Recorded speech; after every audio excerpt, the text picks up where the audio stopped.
Uh, Uh, Here we are. Okay, I'm assuming that's our start. So hello everybody. Welcome back to Lakeside Legends. I am a face that you've only seen a couple of times on this channel. Last time would have been as a dungeon master for a Halloween special.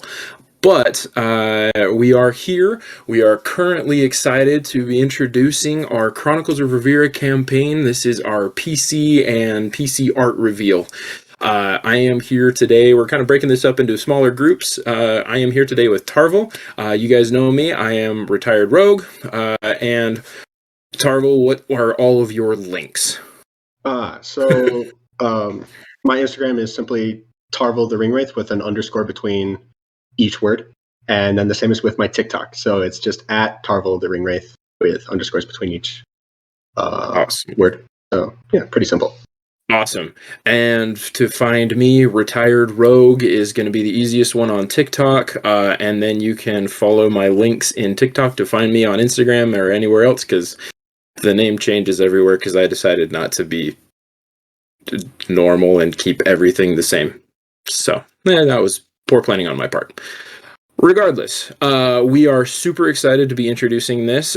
Just so everybody knows, our Chronicles of Ravira campaign, we are planning to begin at the beginning of May. We don't have an exact date locked in just yet, but we are currently in the works and we'll be getting all of that done soon.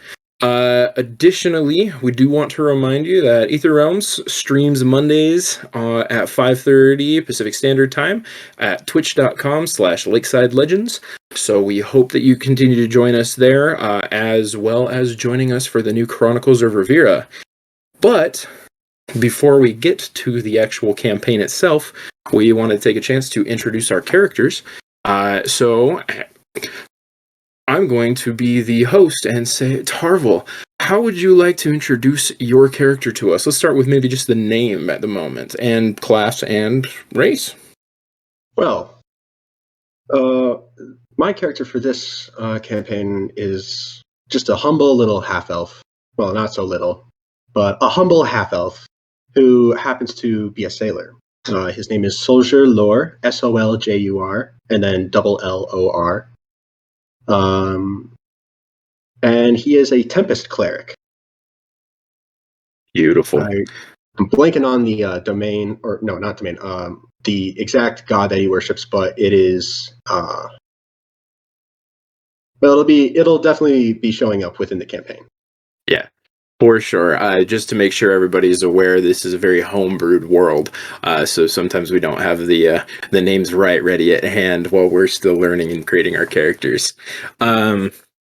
So awesome. Yeah, and we're going to get further into character details and actually reveal the art here in a bit, but I will be playing Kareku Windmere, the ever annoying combo of Bard Rogue.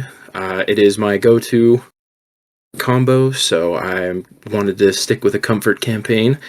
And a beautiful Fierna Tiefling. We will get into what he looks like here in a bit, but yeah, I'm excited to be playing Kareku, and it's Soljur, right? Yes. Okay, Soljur. Okay, I'm gonna make sure I say it right. Soljur. Ah, man, that rolls right off the tongue. I love that. Awesome. Hey, so let's maybe start with you, Tarvel. And Llor is with us off camera. She's kind of running all of our tech for today, as well as our artist for all of this art. So we're gonna let her take control for a sec and reveal this art for all of us. And I'm excited to see this because I haven't seen the finished product on this yet. We're excited to see yours. Oh, there's Soljur. Hello, Soljur. Yes. So this is Soljur Llor. Our tall halfling. A beautiful. That's about 6'1", so a little bit above average height. Your halfling is taller than my tiefling. Oh boy. Oh no, not halfling, half elf. Half elf. I heard halfling. Oh my goodness. I might have said half or halfling, but I could have sworn I said half elf. You probably did. I am caught up. I'm like, whoa, 6'1" halfling, cool. We're really switching up. Wow. That is amazing. Nowadays. No, I love this. Oh, and the beautiful little chin strap. That is amazing. Oh, little sideburns turning into mutton chops. Absolutely amazing. Yeah, we'll get right in on the face here. So we have a couple of just standard questions, and then we're gonna play a little game. Of course this is D&D. We want to use dice. So we've got a list of random questions. We'll probably get to all of them, but we'll start off with some standard questions. And since we have Soljur up, let's get. I'm gonna be saying that in a French accent. I don't know why. But Soljur just rolls just wonderfully. It rolls like the sea. All right, Sarvel. So, what is the overall inspiration for Soljur? So, Soljur is basically one of my first ever characters that I've ever had. Where I was like, I'm tired of playing wild magic sorcerer and having everyone fear me, including my party. So let's go with a cleric. And so he was actually my first ever cleric that I've ever played. He was like my first diving into the rest of D&D. And my inspiration was I wanted someone who originally was flirtatious and charismatic, but also very caring. That changed to him being more like a little more reserved, not as flirtatious, but also, while he is reserved, he's also very sociable. He can get along with others fairly easy if they make the first move, like to talk with him. And overall, he's just a very boisterous lad. Love it. And yeah, but he's also extremely protective as a cleric. And being that he's a cleric of the high seas, he has to make sure that everyone is accounted for the sea never gives back her dead. Yeah, very true. Oh, I like that. That's a lead there. No, that's awesome. So I'm curious, and I'll have some follow-up questions. So, started off flirtatious. So is this a character that you have played before in that regard? About 3 times now. The first one was an official campaign, and that was where he was like flirtatious and kind of annoying and stuff like that. But then he evolved over time, and I can actually see the evolution of his character in a little journal that I would like as the campaign progressed. He would like write down little notes and like updates on his life, and you can actually see the evolution of how his character evolved and turned from a flirtatious, boisterous lad to a more maybe I don't want to be so reckless. And then after that, in the next one shot that I played with him, he was a very different person from the first time I had ever played him. And then the last time I played him, which was in a test one shot for this campaign, overall he became more like a sort of hidden powerhouse, if I can put that in. If like that's a proper term. You're the quiet man, so to speak. Not necessarily quiet. He's very loud. Sure. And he makes sure of it. But let me rephrase. Yeah. Fear the peaceful man. Yeah, that would work. Maybe. He speaks softly and carries a big stick. There we go. Sweet, we got Teddy Roosevelt in the game. Exactly. That's actually a great way to describe him. Oh, that is awesome. No, I am super stoked to have him interact with Kareku in that case. No, that's really cool. Okay, so let's move to this next question. We've got a great question. What inspired the colors and the look for this character for Soljur? Soljur. So for like the hair color and whatnot, that's mostly just kind of an old aesthetic that I used to really like wish that I had. Like I am blonde, but not nearly that blonde. And while I can grow facial hair, I can't grow facial hair like that. And so my dream has always been to have mutton chops. So that was like a big inspiration for that. Just like kind of put what I've always wanted into the character so I can kind of live it out. Mm-hmm. And then The general raggedy appearance is because he's a sailor. He doesn't care so much about his clothing because he'll just be out at sea for like years on end or months on end. And so eventually it'll wear down. So in order to like save money, so that way he can send it off to other people as well as help others or spend it on more fun things.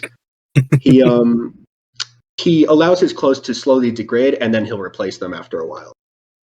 Replace as needed, right? Armor, yeah. And then the armor actually ties into his religion, where he is required by his own personal code to keep it very shiny and well polished and well maintained. Because in order to be a beacon of hope for others, you have to stand out. Hmm. And what better way to stand out than have the shiniest armor possible? Yeah. Fun.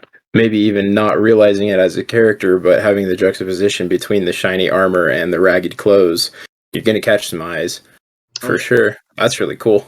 Like, I love that. Who is this peasant with like the best possible armor? What? Yeah. Why does this peasant wear armor better than my knights?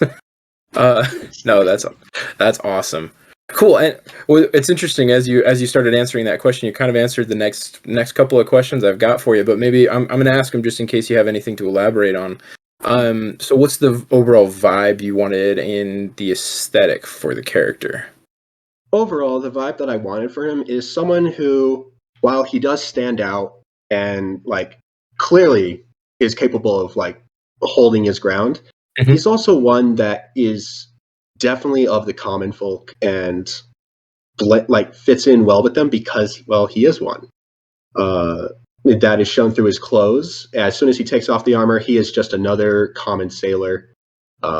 Like there's really nothing distinguishable about him. He knows that he's not really anyone of great importance, and he actually embraces that. Yeah. No, that's great. That is great. And again, this one you really touched on. Maybe you can go in deeper, or maybe there's another one that you have, but do you have an item or symbol that has meaning to your character that is revealed in the art? We did talk about the armor, so that is big and significant to it. But is there anything in addition to that you can reveal right now? We don't want to give away too many secrets yet. Well, it's not in the art, but he does carry a warhammer. And that warhammer, well, the warhammer has its own significance, which we'll get into later, but there's also a gem that he carries with him. Well, less of a gem and more of a stone, that is a moonstone. And the reason why he has this is because it relates to the ocean. And it was found near the ocean by someone he cared for deeply. And they gave it to him as like a sign of their love and affection, saying, I found this like at the beach, and it reminded me of like the sea and you. So take the heart of the sea, if you will. And then they disappeared. Moana. No. Sorry, I had to. No, that honestly the ocean took him.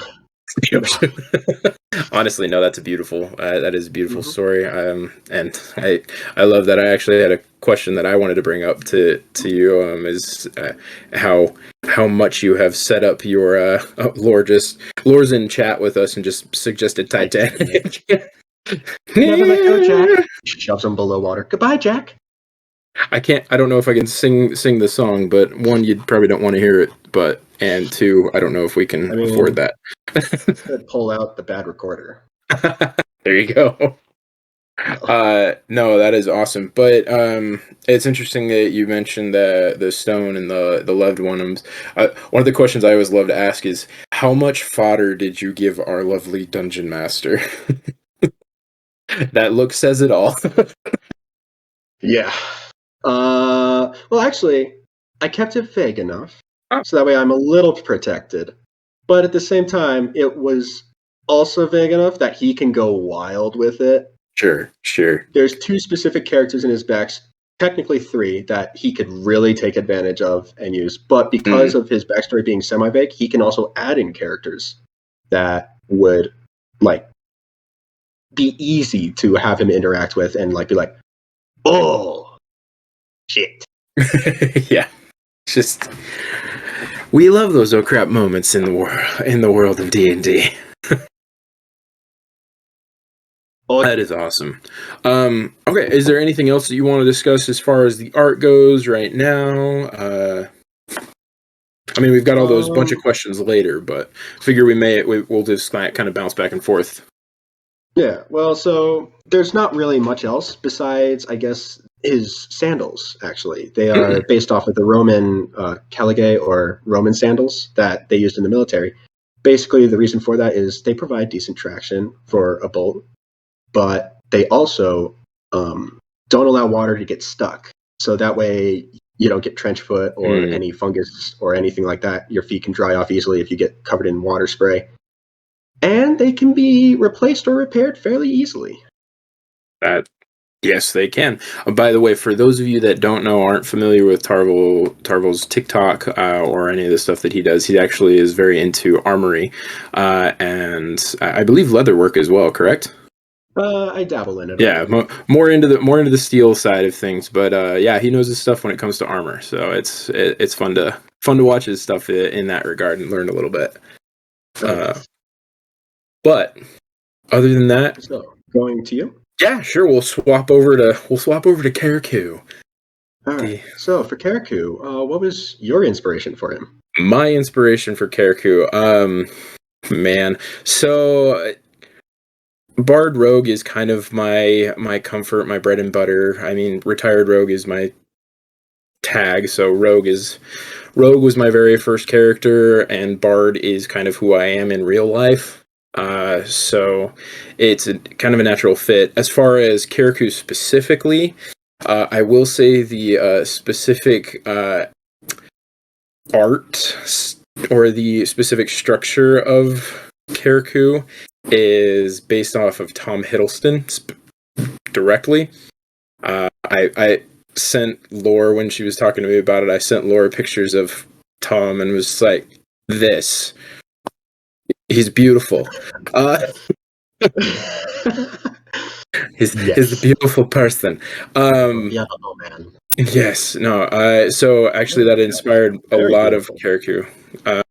And as far as the rest of Kareku, I had a character that I played for about 5 years that was a Bard Rogue combo, and I wanted to kind of take that character and run it in a completely different direction than I had played that character. One, so I could just be super familiar with the class and that all those options that I have, but now explore just a different emotions, different drivers, different things that keep them going. Or motivators, I guess, would be a better way to put it. So honestly, that's kind of the overall inspiration for Kareku. Tom Hiddleston and a new direction of an old character that I have. Yeah. I really like that, actually. Cool. But so then, kind of following into that, and you kind of answered it a little, but what inspired the colors and looks for this character? So the look, obviously, Tom Hiddleston. Easy answer there. As far as the colors go, so there's that constant argument of tieflings can only be certain colors. We've all kind of gotten past that. Purple's my favorite color, so I'm like, I'm gonna make a purple tiefling. We're gonna do it. Oh yeah. And then it's a great color, beautiful color overall. I've never actually considered that combo before, and it is popping. Right? I was curious how it was going to turn out, because you can talk to any of the players that I've worked with. I, for some reason, have this thing for either white, silver, or gray hair, whether they're old or not. It's just kind of an aesthetic that I really enjoy, and I wanted to see how it would work on this, and I'm really stoked with how it turned out. Right. Plus, including that, you'd have to get in even a little bit further, but he does have silver eyes. Tieflings don't have, as people that are familiar with tieflings know, they don't have pupils. So I went with just pure silver eyes. Kept it fairly neutral in that regard, and that also leads to the rest of his clothes. You don't have to zoom out just yet because we'll get to that in a minute. But the rest of his clothes are grays, blacks, silvers. Pretty much his entire outfit. Neutralish colors that also really complement each other.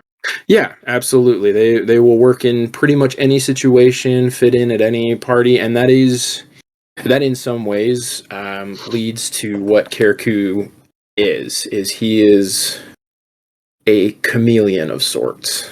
He wants to be able to fit in pretty much anywhere and be able to go anywhere without really being noticed per se. And not necessarily in like the sneaky rogue way, more of the going and I'm able to observe, I'm able to do what I need, I'm able to communicate with the people I want to without drawing attention to myself. Ooh, so. I like that a lot, especially because that actually kind of like is a little bit like Soljur, in the fact that Soljur just has to take off his armor and then he can blend in with like simple people or like more common people and just be like, "Hey, how's it going?" Right? Yeah, exactly. Yeah, no, I'm excited for Kareku. He's excited. He's a fun one. There is one more thing I want to ask in relation to this question, and it's something that I noticed that I've never usually seen in Tiefling art, and it's that he has 4 horns. Yes. So the straight and honest answer to you is it sounded cool, and I wanted to kind of see what it would look like. And Llor did an incredible job making it just look amazing. But also in another aspect of it, we're gonna skip ahead a little bit, but if you can zoom in on his forehead, there's a symbol there. It's very subtle. Ooh. But as a Fjerna tiefling, Fjerna has a symbol that is technically a spearhead. I utilized this specific style of spearhead to be part of that. I can say all this without revealing too much because he doesn't even know that he's a child of Fjerna, and it has no, unless the DM decides it doesn't have any correlation to his backstory at this point. So the interesting thing is the specific style of spear that I chose also usually has 4 spikes. So I kind of wanted to reflect that in the horns as well. So yeah, we had some fun on that one, but I did kind of skip ahead on you and get to the item or symbol that is revealed there. But there's a few others though. There's a few. So then this kind of ties into 1 and 2 and is partially answered again. But what's the vibe that you wanted in the aesthetic for this character? Yeah, and again, it is like we said, it does kind of tie into those last ones. The overall aesthetic for this character is extremely charming when needed, but not in a way that makes him stand out. Extremely charming yet reserved. Yes, he's again, kind of going back to the inspiration that Tom Hiddleston is. If you ever watch Tom Hiddleston interviews, he's extraordinarily humble and very, in many ways, as you said, reserved. And that's kind of the inspiration to how he interacts with the world. Keeping a lot of things close to the chest, but still being very friendly and able to talk to anybody and make sure that they can be seen by him. So that's kind of the overall aesthetic that I've gone for, but at the same time, looking so hot that some people don't want to approach. And we'll say this is one of those things where it's like, it's the person I wish I could be. No, it's one of those creating a character that I approach character creation in, I have a concept first and then I build the character around it to fit what I'm looking for as far as the aesthetic goes. So yeah, I think we tangented a little bit, but it's fine. I mean, like, it also makes sense because it's like, in a way, whenever someone makes a character, unless it's like something like where they like, in a way, it's like allowing us to experiment with an idea that we always wanted to try in real life. Mm-hmm. Who So, could I be, right? Yeah. vicariously, yeah. Yeah. If I acted this way, what would happen? Let's see what What happens. would happen? Let's see in a more controlled environment, so long as that action is within reason. Yeah, where the consequences remain within fantasy. So Yeah. Um, and so then the next question, which we technically already answered with the forehead symbol, but is there an item or other symbol that has meaning to your character revealed in that art? Um, yes, and we can actually steer away from. There's a lot of stuff with Kareku as far as symbolism goes. I've noticed. Yeah. So the clasp for his cloak is a specific symbol. I'm not going to get totally into what that symbol means just yet because I want to keep a little bit of that close to the chest. But it's somewhat revealing of his character and his motivations. So if anybody wants to dig into what symbols mean and likes to zoom in on art, you're more than welcome to and see if you can find some secrets about Kareku. But yeah, it is that would be more of a symbolic choice for the art only. And something more, it's more meta knowledge than it is actual specific character knowledge. Like Kareku didn't go out and buy the class specifically for its meaning, but yeah, it's one of those fun. I don't know. I don't know if you do similarly, but I like to hide things within the character creation overall. This is the first time I've really had a chance to do that in the art as well, but I always hide things within names. I hide things within specific items that they carry or wear. But I'd like to do that, but yeah. Soljur is probably the one character I've made where that's a little lighter. Yeah, kind of more of an open book in that case is a vibe I'm getting from Soljur. Well, because that's also part of his aesthetic and charm is he's able to blend in because he's such an open book and people are able to like be like, I trust this guy. I'll have a beer with him. Maybe get in a bar fight. For sure. I was gonna say, well, I'm looking at my strength stats for care, and I'm like, we're gonna get along just fine. Soljur, I need you, buddy. I'll talk it up. Please. I'll talk us out of situations, but if that don't work, I'm gonna rely on your fist and the warhammer. So yeah, because sometimes you can't talk your way out of things. Awesome. Well, that's pretty much everything as far as art style goes. We go to the game. Yeah, we're gonna go to the little game, I guess. And since I've been talking for the last long minutes or so, why don't you do the first roll? So we have a list of 12 questions. We have our dice. We made sure we have our dice. I almost grabbed a D10, boy. But we have our dice, and we're just gonna let the dice decide decide what our fate is. Oh, and in fact, Tarvel was telling us pre-stream that these dice were character selected specific, so we may show those off. Mine is also character specific, but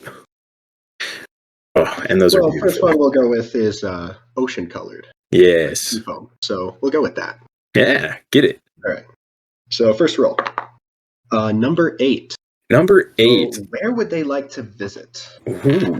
This will be interesting as a sailor. I like that.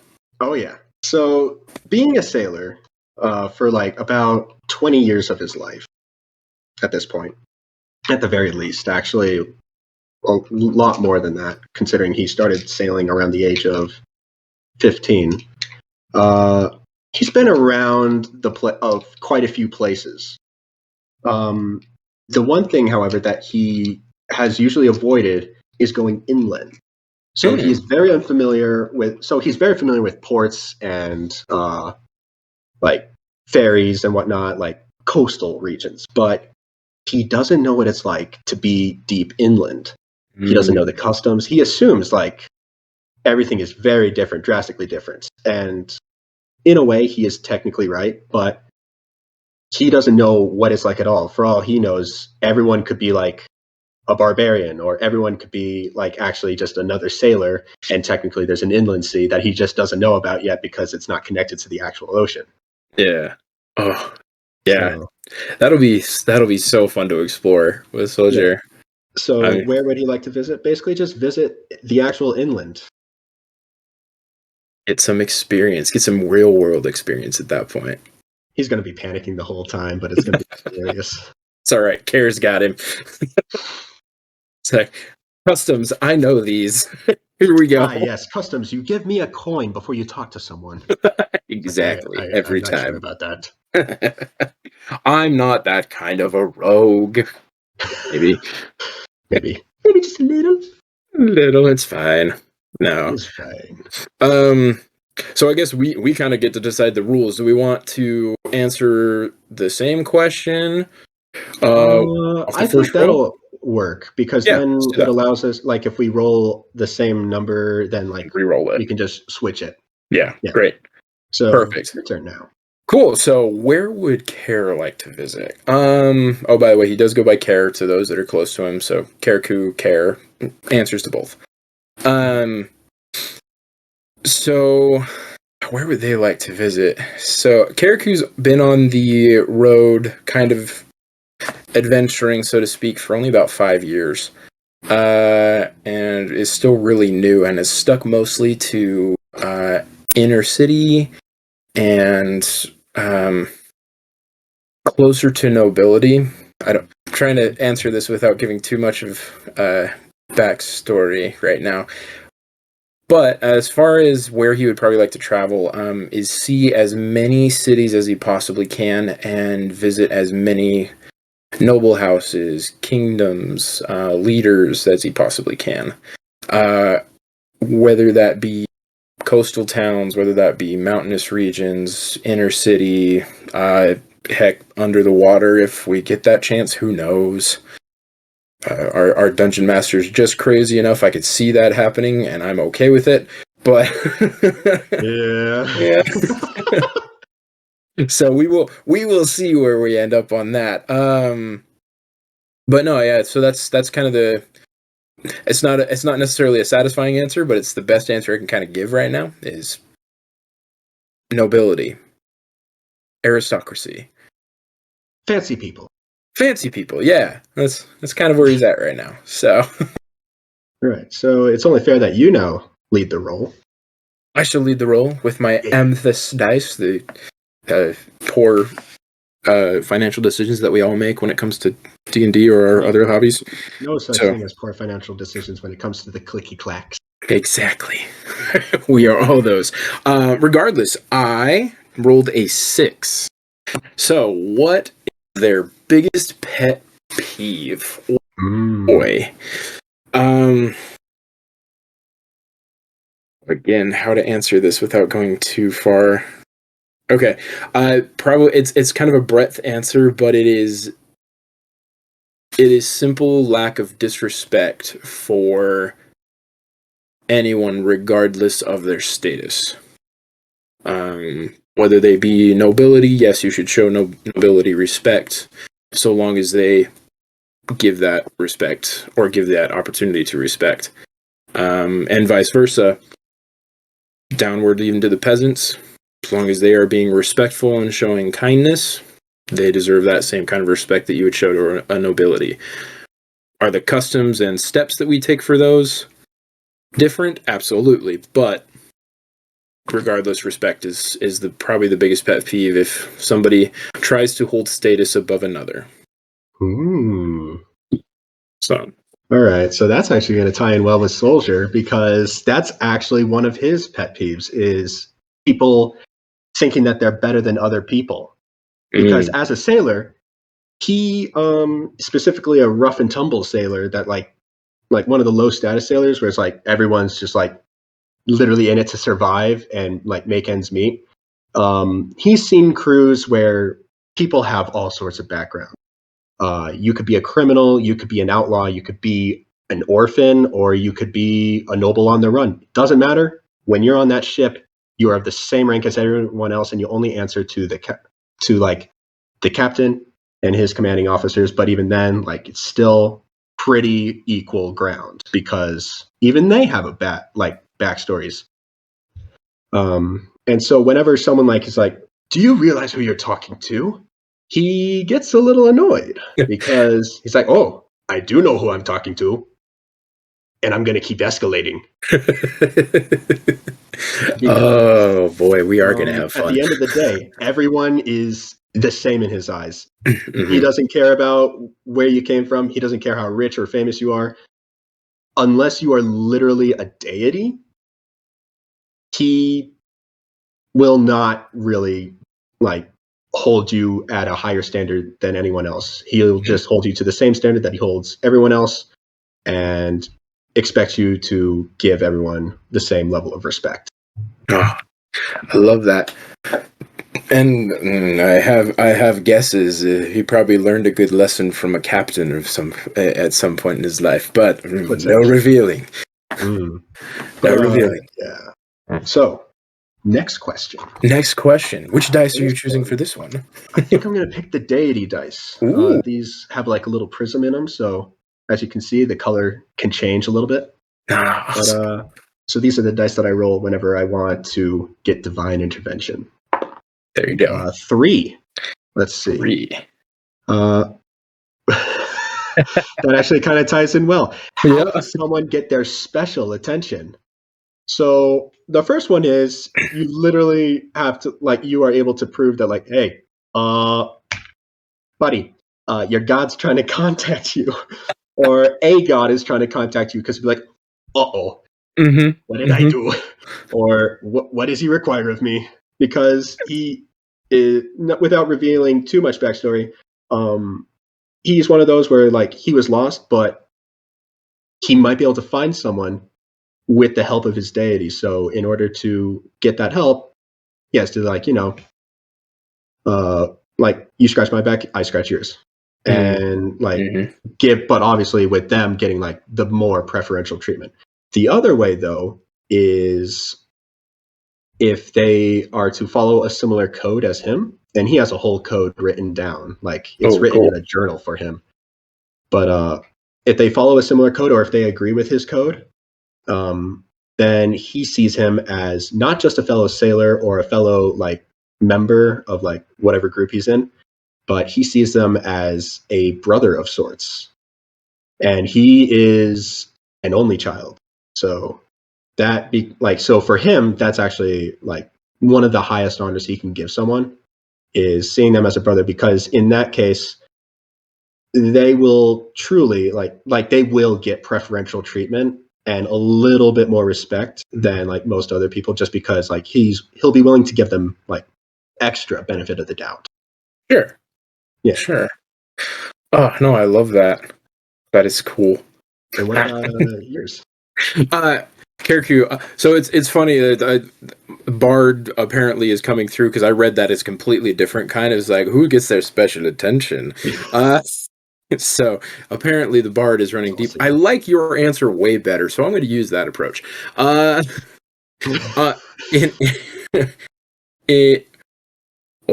Llor's telling us it is meant to be the who's getting their special attention. So I will answer both ways, and we'll swing back to yours. Yeah.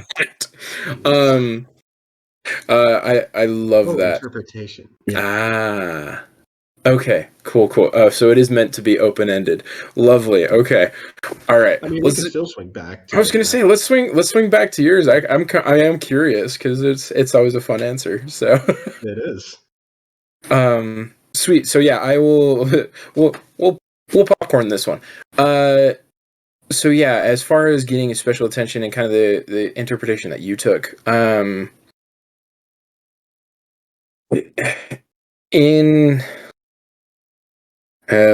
man, how do we reveal this without getting too? So probably the best way is to show value in some way, and value is an extremely broad term.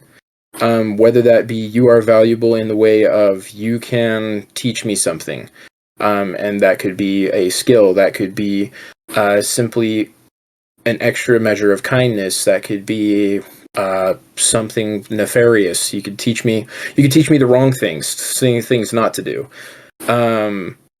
But then also another way to get his attention would probably be more along the lines of being an expert in something. A lot of Kareku's motivation is knowledge. So if you are an expert in something and can truly teach him something, or he can see and appreciate that you are an expert in something, it may be not something that he's interested in learning, but it is something that he can appreciate. So for example, a beautiful performer on the lute, he would admire that person immediately if they are quite obviously an expert in that field. So that's one way to get his special attention. The other kind of attention, let's jump back to you because I'm curious. Oh, so then we'll come back to me. That kind of attention. It's really interesting because originally it was like just when I first created Soljur, it was just anyone who was attractive. He was kind of a bard, but a cleric. Mm-hmm. Like personality of a bard but a cleric. It was a mess. But now, his heart is really only set on one person. However, that doesn't mean that he can't have his eyes catch or be caught by someone else. There are a few ways to get that kind of special attention from him. Mm-hmm. One is being like someone who is kind of like him, without revealing too much, though. But I can't reveal too much. Obviously, that would delve really into his backstory. The other way, though, is, and this only hints at his backstory, is by being someone who is like of technically higher status in terms of longevity and fairness. So an example would be a high elf. I like that. Very interesting. Okay, yeah, so he definitely has a type. Yeah, definitely a type. I'm thinking there. That happens to be like a type that can very much outlive him. Uh-huh. That's fine. It's fine. It's fine. It won't lead to heartbreak. Nah, he's great. Yeah. He'll die before them. That's breaking their heart. But I'm also curious about you. What about you? So, and again, it's kind of one of those, you have to be careful on the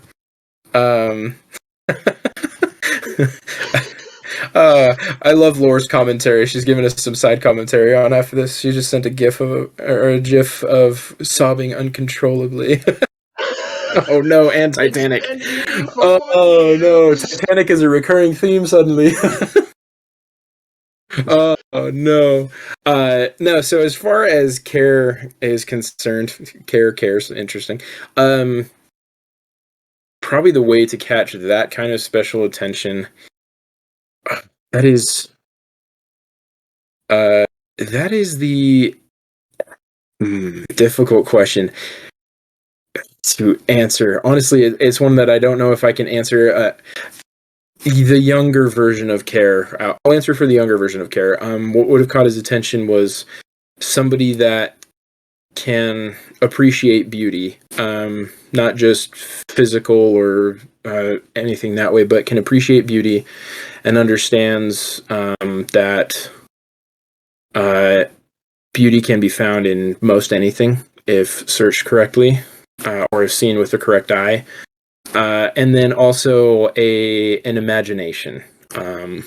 Again, this is going even further younger, and again, potentially accidentally revealing some backstory stuff, but there is somebody that did catch Care's special attention in that regard, and those are kind of their personalities. They are able to see beauty in all things and has an imagination that that Care could appreciate and saw and learned from. So, yeah, probably the best way to answer that.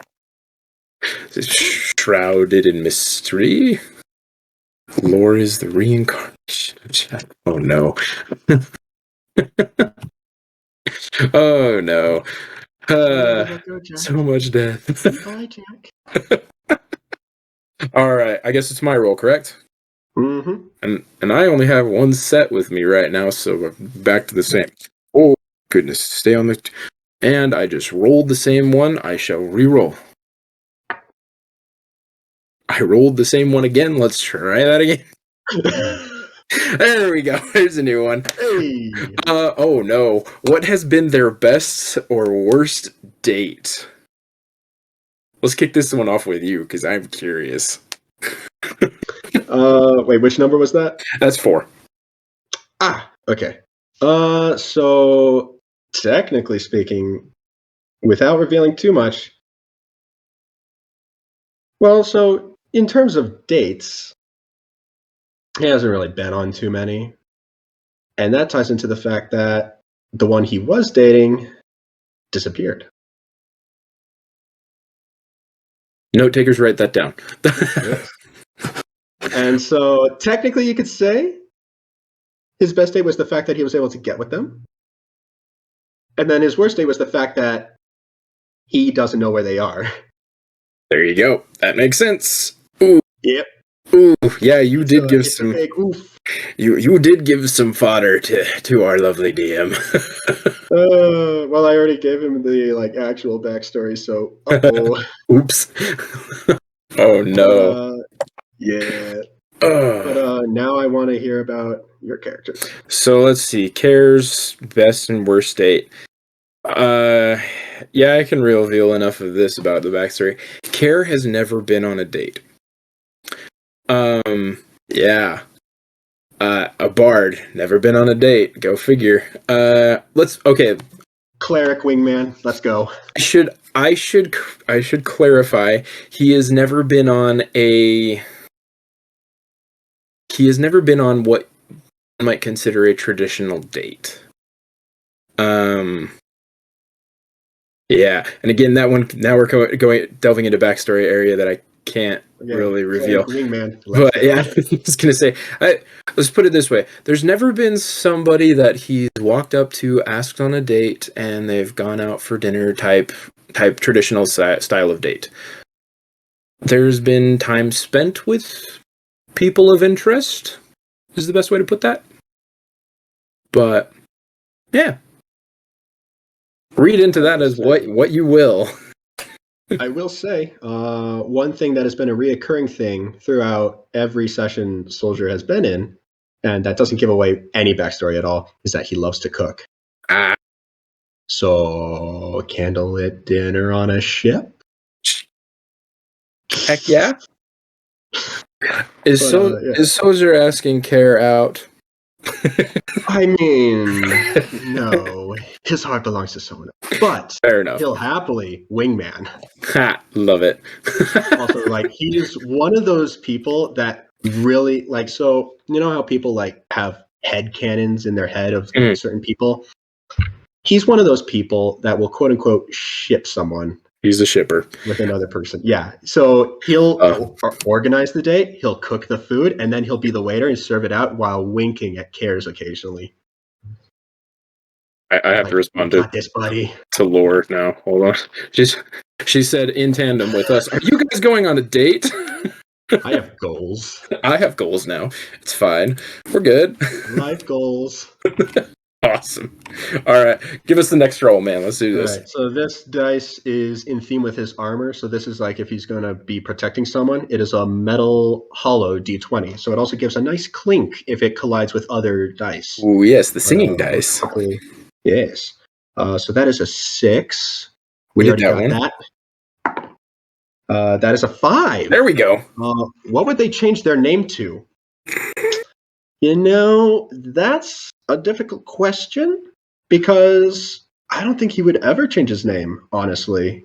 He is definitely one that likes to, he is one who is proud of tradition. I mean, he follows a code, literally. So he not necessarily tradition as in lifestyle or anything, but just sticking to something, once he is set on something, he likes to stick to it. So with the code, he likes to stick to that. With being a sailor, he likes to stick to that and helping others. his religion. He'll stick to that. Same with the name that his family had given him. And actually, that ties in a little bit with some of his backstory, but he probably wouldn't ever change his name because that was the name that his mother gave him. His mother's still alive, so no fancy stuff there, but he definitely loves his mom. So Sure. Just that general respect and pride of tradition and respect to the mom. That we support that. Absolute sweetheart. We support that. I love that. And so now for you. I cannot answer this question. It is a difficult question. Reasons. I can't answer this question for very specific reasons. Which is why it's difficult. Yeah. So I am going to choose the annoying path and say I will skip this question to avoid any specific reveals. In that case, let's roll again. Let's do it. Since neither of us was really able to answer. Yeah. That is a 9. There it is. Who is the messiest person they know? Unfortunately, Soljur knows a lot of people. A sailor on a ship. As the messiest person. Interestingly, after he was on a ship with them, they became very neat and tidy. And that was in part because, due to him being literally a cleric and being protective, most people are lenient and willing to allow him to instill his code on the ship and apply it to like the whole crew, like as a way to like give protection to them all from his deity. Sure. He isn't sure if it works, but so far it's like led to very few incidents compared to like when he doesn't. Sure. And it's mostly because the code like involves common sense and enforcing that everyone is treated equally. And so like there's a little bit of democracy thrown into that code. Yeah. But so the messiest person that he knows, it's like harmless background information. Basically, there is a specific character that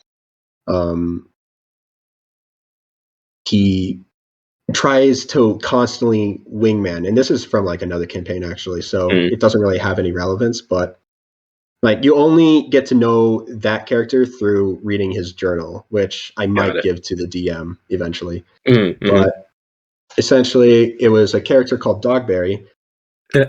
And that's a messy name to start with.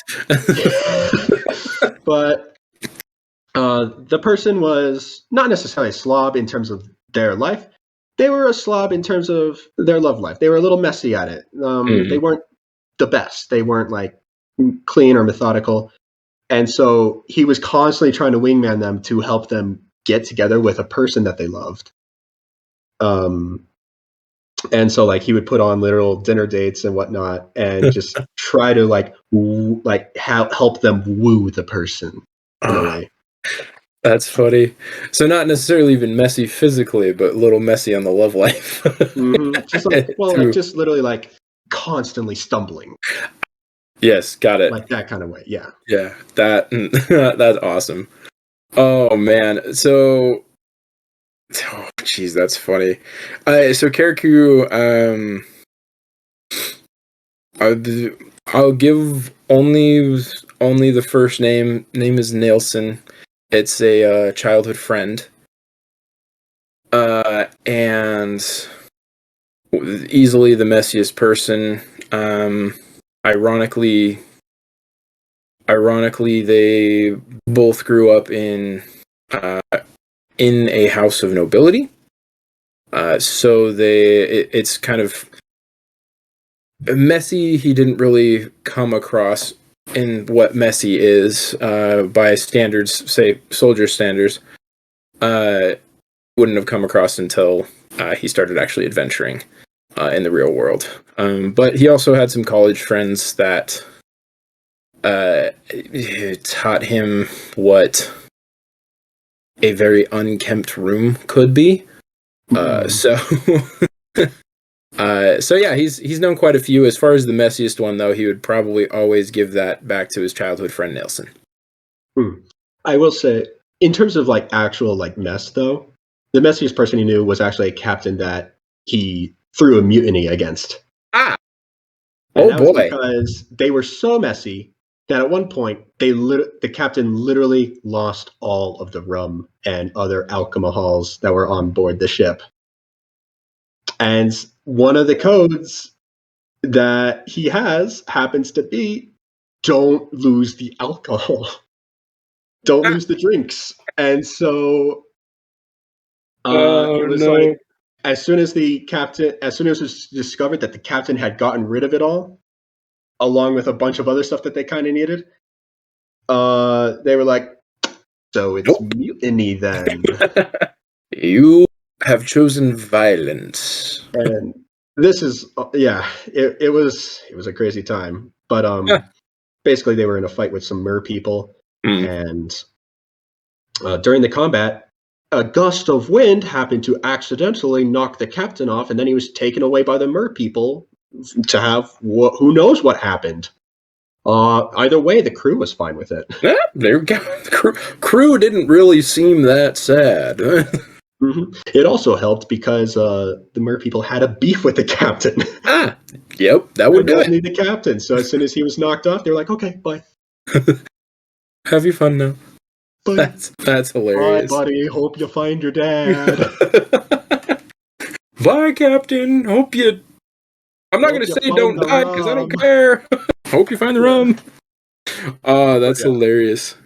All right, sweet. So all right, your turn to roll. I'll roll the next one. Let's see if we can get. Don't off the table. There we go. Caught it. Ooh, 2. Haha. Are they single? Care. You go first. Yeah, I was going to say Care. Very much single. Is he ready to mingle? Yeah. The answer is yes, for various reasons, but we'll see. Yeah, nice and quick, short, and easy to the point. Your turn. Well, Soljur is, to put it simply, he is that one meme where it's, well, yes, but actually no.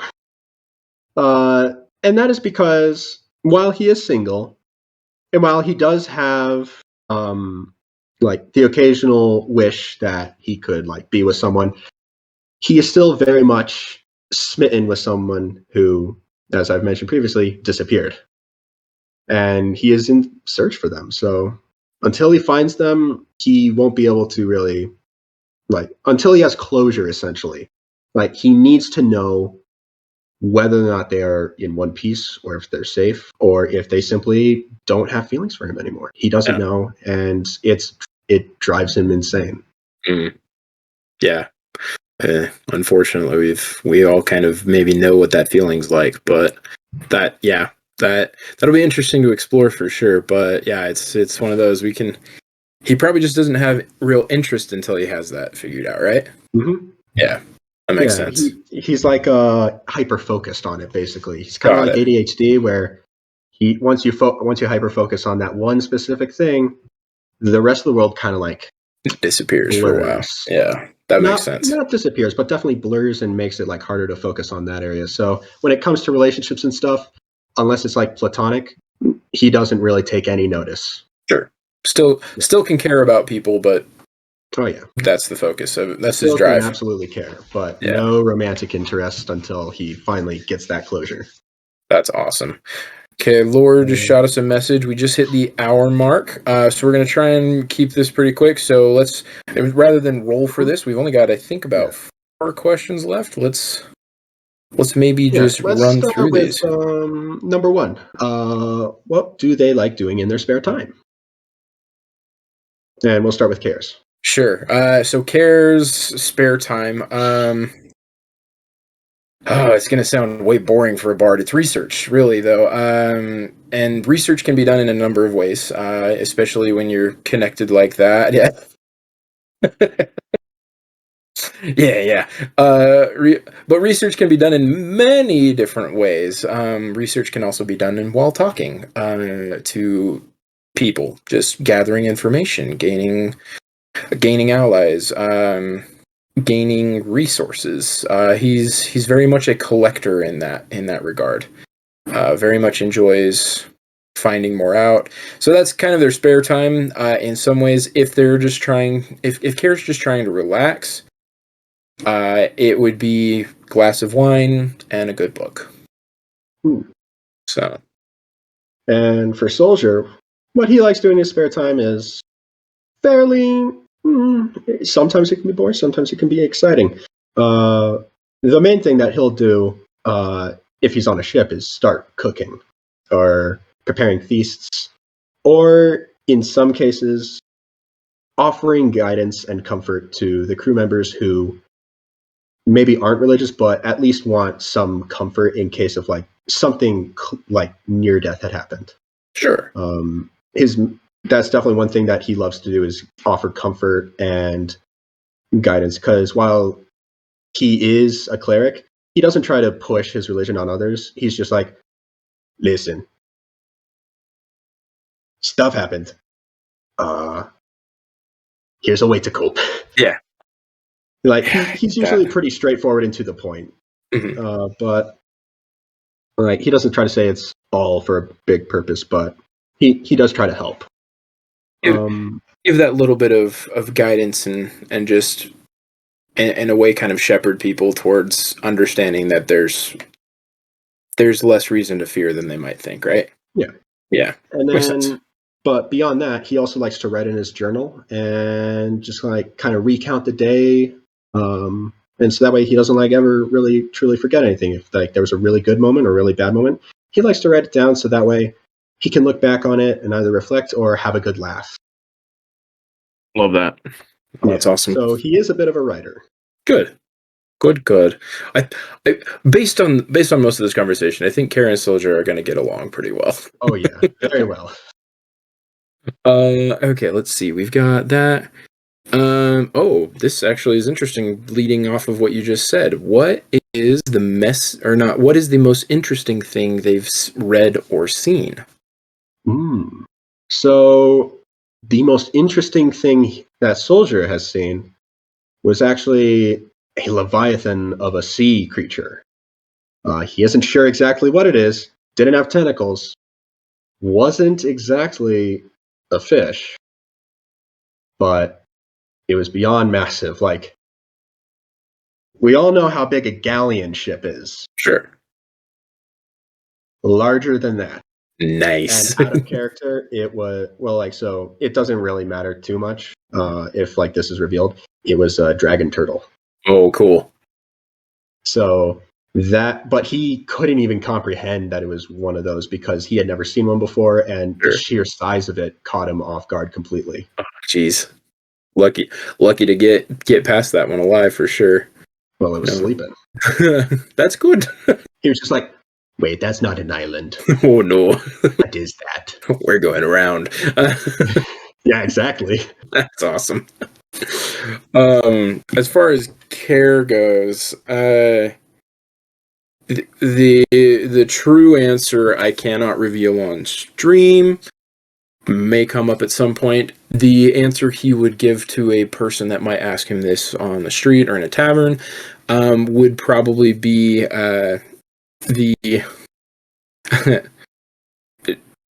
probably one of the performances that he was able to see of he never caught their name, but it was a performance by a young woman bard that it was a flute performance, and it just we didn't talk about how the cat we talked about how to catch his special attention. She kind of caught his special attention. There was an immediate crush at that point. Nothing came of it. Nothing was explored there, but that's probably what he would say is that's the most interesting thing he's seen, because he's never seen someone utilize music in the way that this performer did. So that would be the answer he would give them. And to follow that up with a question that really caught my attention, I know. What kind of mayor would your player character be? Not that other question, but we're getting that one at the end. So this one actually ties into a previous campaign that he did, which doesn't tie into his backstory at all. But because like separate campaign. But what kind of mayor would he be? in another campaign, he actually led a rebellion against an entire empire. Oh no. So in terms of mayor, I technically know exactly what he would strive to do, and that is establish not necessarily communism, but something pretty close where you get rid of the social hierarchy and you just have, like, you technically have leaders, but while they do have power, they're still the same as everyone else. They are still treated the same. So it's like no one gets special treatment. You just have a responsibility, and that responsibility is carried out to the best of your abilities. So if you're a lawmaker, you just make laws, and you do that in a way that benefits the people. So he's kind of like, I don't really know the correct term, but it would also tie into religion. So it would be like a sort of theocratic communist sort of thing, like just pure, not necessarily pure equality, but like just like you have a job, you do that job, everyone has their own job. Do your job, help everyone, and we'll get along. It's a very black and white approach, right? Yeah. As a mayor, he would literally just, like, if a royal started treating people with disrespect, he would spit in their face. Nice. I like that. And again, he is a man of the people. We keep saying Care and Soljur would get along pretty well. That exact response would be very similar. However, as far as mayorship goes, Care would actually immediately get rid of that. And he wouldn't necessarily step down from leadership, but he would create a politics is kind of a huge thing with Care. So he would immediately establish a council rather than a singular leader. He believes that there is better balance within a council than there is a singular leader, because leaders can become corrupt more easily than an entire council.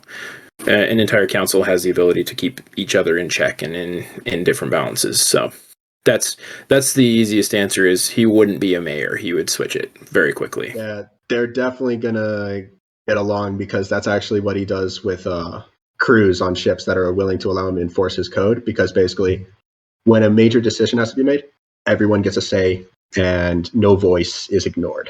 Mm-hmm. Unless they choose not to be heard, right? Yeah, it's kind of one of those. Mm-hmm. Yeah, exactly. It's sure. One of those things. All right, we got to do this question because this is freaking hilarious.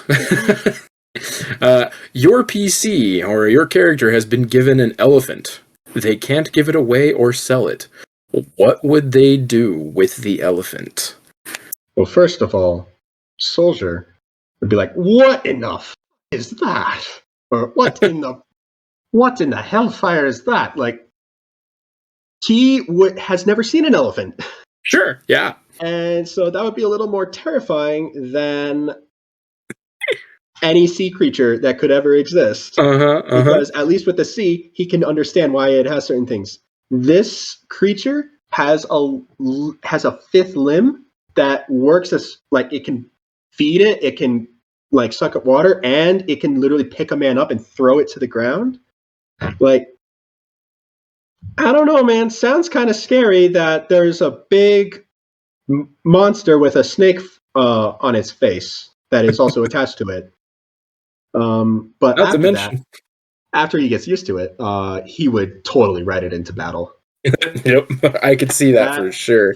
Or he would, like, name it Hector, and then Hector would be given lots of food and, like, free shelter and be, like, treated as one of the crew, because Hector is good boy and we love good boy. It becomes the pet, the family pet. That's a good easy answer. No, I love that. Kara, on the other hand, it's funny because we did get a chance to kind of look over these questions. We'll be transparent. We have a chance to look over these questions before stream starts and everything, just kind of get an idea of stuff. When I saw this, there was like, I have two answers. One's morbid. The other one is more acceptable. The first one, we haven't talked about this yet, but Kara's really going to like Soljur because he loves food. And trying new foods, exotic meats, just a strange thing. Yeah, you know where I'm going with this. Bye, Hector. So, like I said, there were two routes I thought of. One, the morbid, I want to know what this meat tastes like. And two, it's new. That is another possibility for Soljur as well. Yeah, I'm curious. But then, regardless, the other option would be he would see how he could utilize that, whether that be drawing the attention that he needed, or as a distraction for something, or very simply, they are decent travel animals as far as long trek and long roads. So he would utilize it as essentially his own. Actually, oh man. Yep, okay. Lightning has struck his brain. He would quite literally turn this into a caravan service for royalty. Make a little bit of extra dough, you know? Not a lot of people are going to attack, like not a lot of bandits are going to see an elephant and think, I want to attack, yeah. So a great way to create a caravan service. You're traveling to a snow country, come join my caravan service. Here we go. That'll be 300 gold. Why so much? Well, it's an elephant. So. I mean, have you seen what is going with the caravan? Yeah, exactly. Yeah. So. Awesome. I mean, this boy got tusks. And then Soljur would be in the background like, this thing has a snake on its face. Oh no. Llor sent us a new one. Fabulous he. Yeah, we could definitely take that approach too. No, that's hilarious. Oh man. Well, I think we are probably to the point where we should wrap up here. That actually does answer all of our questions. Oh, we did. There is one last one. We did skip one. We can do that one real quick. I think it's just real quick. Yeah. So, what's their annoying habit? Go for it. So, Soljur's annoying habit. He has a couple, but one is definitely that he will try to at least enforce aspects of his code. And so if something and especially like for his own personal decisions, if something goes against his code, he views it as part of his connection with his deity. So if he breaks that code, the connection gets consequences weaker. Could happen. Yeah. Like it might weaken his connection with his deity. He isn't fully certain because he hasn't broken it yet, but he's one of those superstitious lads. Sure. And so an annoying habit is that he will follow his code. There are certain aspects that only apply to the sea, but there are also aspects where if he does go on land, it definitely applies on land for him at least. And so he cannot break those aspects. Yeah. No, that'll be that is where the heads might butt with Karen Soljur, but it'll be fun to explore for sure. Oh, yeah. Probably the most annoying habit for Care is he first sees people as potential, and sometimes that can come off very coldly. The people are instruments to be utilized, whether that be you see an instrument as a tool or you see them as something to play with or something in that regard. It's he doesn't do it necessarily with a malicious intent or a malicious understanding by any means. It's just kind of how he views them. And so sometimes when he's talking to somebody, it can come across as very crass as he says, oh, you'd be really good at this, and then doesn't talk to them ever again. And sometimes he says something that would be very offensive. It's like, you'd be good to stare at a wall.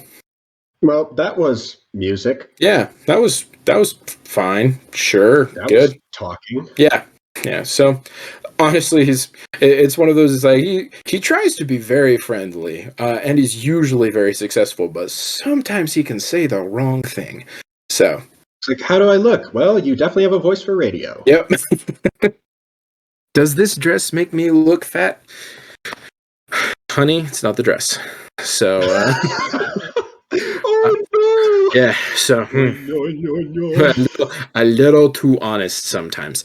But regardless, Very socially oblivious. In some aspects, yes. In some aspects. Yeah, he's extremely socially aware, but sometimes his mouth runs faster than his logic does. Yeah. Awesome. But yeah. So that covers all the questions. That covers everything. Yeah. Dude, it's been an absolute pleasure. Thank you so much. Pleasure. Yeah. Yeah. Thank you. In reality, for everybody else, this is the first time me and Tarvel have been able to actually interact aside from our Discord chats. But we are super excited for this campaign. I know I'll speak for Tarvel. I know he's excited. We're all really excited. And Llor is also very excited. And again, I just want to give a huge clap to Llor. She has done all this art and done a lot of preparation for this campaign for us, while also preparing a character to play in the campaign. So she's doing absolutely amazing. Yeah, it's incredible. So we've got some incredible people we're working with. We are super excited, and look forward to the remainder of this series. I don't know if we're going to be the first ones in the series. We're the first ones to be officially filming together on this series, but where we fall in that, we're excited to see the rest of them and see the rest of the character art, and hopefully you are as excited as well. Just another quick reminder, join us on Mondays at 5:30 Pacific Standard Time to see Aetherealms on twitch.com/Lakeside Legends. You can also see reruns of those on our YouTube channel of Lakeside Legends as well. And again, a reminder, Chronicles of Ravira, this campaign specifically, we are looking to start at the beginning of May. Once we have a date, we will be making lots of announcements all over our social medias, so keep an eye out on those. And again, a reminder, you can find me at RetiredRogue on TikTok, and then find all of my other stuff from there, because I'm bad at making consistent names. And then Tarvel is Tarvel, the Ring Wraith. Instagram and TikTok. Mm-hmm. And make sure you put an underscore between the and Wraith. Or Ring and Wraith, right? Yeah. Yeah. And Ring and Wraith. There it is, yeah. But regardless, we hope to see you soon, and thank you guys so much.